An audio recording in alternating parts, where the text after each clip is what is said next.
Hi hello welcome back to our channel. ఈ వీడియోలో వచ్చేసి ఈరోజు వ్లాగ్ వచ్చేసి జమ్మి చెట్టు గురించి. అసలు జమ్మి చెట్టు అనేది ఎలా ఉంటుంది, దాని ప్రాముఖ్యత ఏంటి, ప్రతి ఒక్కటి మీకు ఎక్స్ప్లెయిన్ చేస్తూ జమ్మి చెట్టుని అయితే చూపిస్తాను. వీడియోని అయితే మిస్ కాకుండా ఎండ్ వరకు అయితే చూడండి, ఎక్కడ కూడా స్కిప్ చేయొద్దండి. చాలా పవిత్రమైన చెట్టు అండి అది. చాలా మందికి అయితే తెలియదు దాని గురించి, అది ఎలా ఉంటుందో కూడా తెలియదు. సో ఈ రోజు అయితే నేను ఈ వీడియోలో అయితే జమ్మి చెట్టుని అయితే చూపిస్తాను. తప్పకుండా ఛానల్ని అయితే సబ్స్క్రైబ్ చేసుకోండి. అలాగే వీడియో నచ్చితే కన్నా లైక్ చేయండి. ఓకే, వీడియోని అయితే స్టార్ట్ చేసేద్దాం.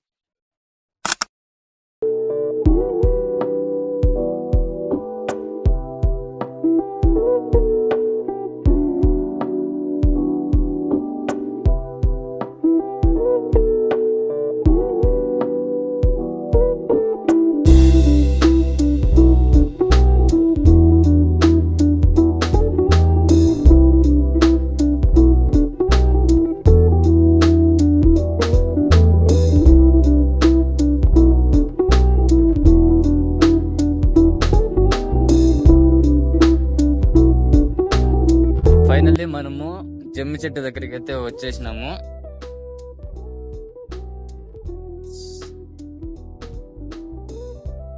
ఇదే జమ్మి చెట్టు. ఇది అన్ని చోట్ల ఉండదు, చాలా పవిత్రమైన చెట్టు ఇది. ఫస్ట్ అయితే దీనికి పూజ అయితే చేసేసి తర్వాత ఈ చెట్టు గురించి అయితే నేను ఎక్స్ప్లెయిన్ చేస్తాను.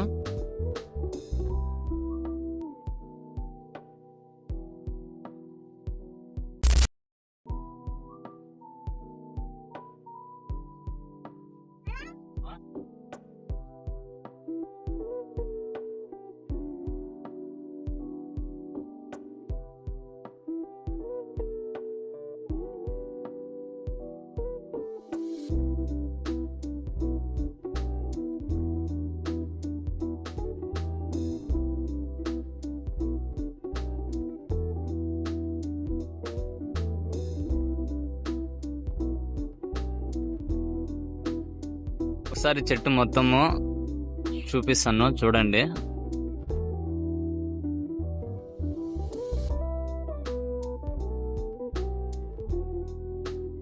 మీకు కొన్ని గుర్తులు చెప్పాలంటే, దీని ఆకులు వచ్చేసి మన చింత చెట్టు ఉంటుంది కదా, చింతాకు, సేమ్ అలానే దీని ఆకులు కూడా అలానే ఉంటాయి. ఒకసారి దగ్గరికి వెళ్ళి చూపిస్తాం మీకు.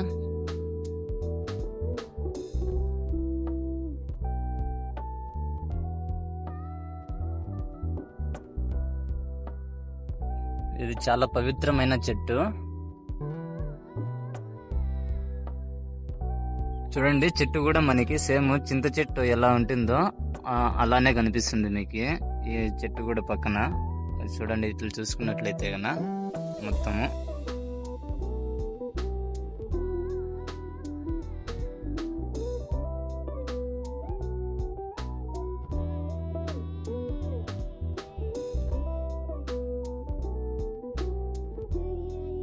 దీని ఆకులు వచ్చేసి సన్నగా ఉంటాయి, ప్లస్ ఈ చెట్టుకి ముళ్ళు కూడా ఉంటాయండి.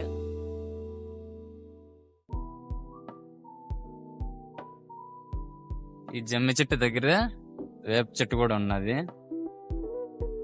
వేప చెట్టు ప్లస్ జమ్మి చెట్టు రెండు పక్కన పక్కనే ఉన్నాయి. చాలా పవిత్రమైన చెట్టు ఇది. దీనికి మీకు కానీ మీ ఊర్లో కానీ లేదంటే మీ ప్రాంతంలో కానీ మీ చుట్టుపక్కల ఎక్కడున్నా కూడా ఒకసారి వెళ్ళైతే ఈ చెట్టుని దర్శనం చేసుకోండి, మీకంతా మంచిగా జరుగుతుంది. పక్కనే వచ్చేసి చూడండి, ఇక్కడ నాగప్రతిష్ఠ కూడా చేసినారు. జమ్మి చెట్టు పక్కనే నాగప్రతిష్ఠ కూడా ఉంది.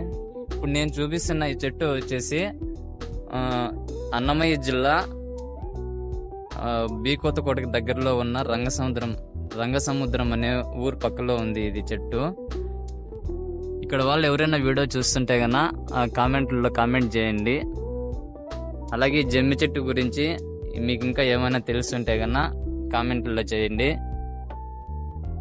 ఇలాంటి వీడియోస్ కోసము ఇలాంటి వీడియోస్ మీకు ఇంట్రెస్ట్గా ఉంటే గన మన ఛానల్ని అయితే సబ్స్క్రైబ్ చేసుకోండి. సో ఇదే పవిత్రమైన చెట్టు, జమ్మి చెట్టు. ఇది చాలా పవిత్రమైన చెట్టు అండి. ఇది యాక్చువల్లీ ఇది అన్ని చోట్ల ఉండదు, చాలా రేర్ గా ఉంటుంది చెట్టు ఇది. దీనికి ప్రత్యేకంగా పూజలు ఎందుకు చేస్తారా అంటే వాళ్ళ ఇంట్లో ఏమైనా దోషాలు ఉన్నా కూడా అన్ని తొలగిపోతాయి అనే ఒక నమ్మకము. ఆ నమ్మకం చేత ఈ చెట్టుకి అయితే పూజలు అయితే చేయడం అయితే జరుగుతుంది. ఒకవేళ మీ ఊర్లో గానీ లేదంటే మీకు దగ్గర ప్రాంతంలో ఎక్కడైనా ఉంటే గన ఒకసారి మీరు వెళ్ళైతే చెట్టుకి అయితే పూజలు చేయండి, అంతా మంచి జరుగుతుంది. యాక్చువల్లీ ఇది వచ్చేసి దీనికి ఇంకో ప్రత్యేకమైన చరిత్ర కూడా ఉందండి. రాజులు ఉండే కాలంలో, రాజులు పరిపాలించే కాలంలో వాళ్ళు గుర్తుగా బహుమతిగా ఇచ్చేవారంటే ఈ చెట్టు యొక్క ఆకుల్ని. దీనికి ఎక్కువగా వచ్చేసి ఈ చెట్టుకు దసరా ఆ టైంలో అయితే ఎక్కువగా పూజలు చేస్తారు. చాలా పవిత్రమైన చెట్టు ఇది. మీకు తెలుసుంటే గన, మీకు దగ్గరలో గన ఉంటే గన ఖచ్చితంగా వెళ్ళి అయితే ఈ చెట్టుని అయితే పూజించండి. చూసారు కదా బ్లాగ్ ఎలా ఉంది, ఈ వీడియో ఎలాగుందో కామెంట్లో కామెంట్ చేయండి. ఇలాంటి వీడియోస్ కోసము మన ఛానల్ అయితే సబ్స్క్రైబ్ చేసుకోండి. ఛానల్ కొత్తగా స్టార్ట్ చేశాను. ప్రతి ఒక్కరూ సపోర్ట్ చేస్తారని నేనైతే ఎక్స్పెక్ట్ చేస్తున్నాను. అలాగే వీడియో నచ్చితే కన్నా లైక్ చేయండి. నెక్స్ట్ వ్లాగ్లో మళ్ళీ కలుసుకుందాం. వీడియో చూసిన ప్రతి ఒక్కరికి thank you so much and bye bye.